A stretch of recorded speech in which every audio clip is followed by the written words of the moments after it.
நாட்டின் தேர்தல் நடைமுறைகளில் மிகப்பெரிய அளவில் முறைகேடு நடப்பதாக இந்தியா கூட்டணி குற்றம் சாட்டியுள்ளது.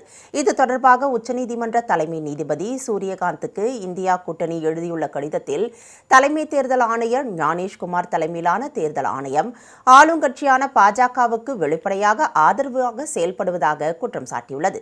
தேர்தல் நடத்தை விதிகளை பாஜக மீறும் போது மௌனம் காக்கும் தேர்தல் ஆணையம் எதிர்க்கட்சிகளை மட்டும் குறிவைப்பதாக தெரிவித்துள்ளது.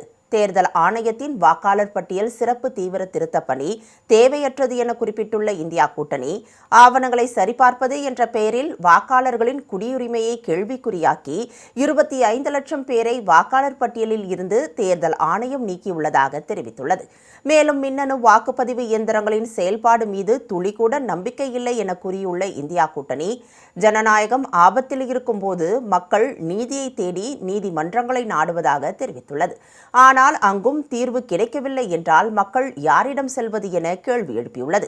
எனவே இந்த விவகாரத்தில் நீதித்துறை தலையிட தவறினால் அது குடியரசின் முழுமையான வீழ்ச்சிக்கு வழிவகுக்கும் என கடிதத்தில் குறிப்பிடப்பட்டுள்ளது.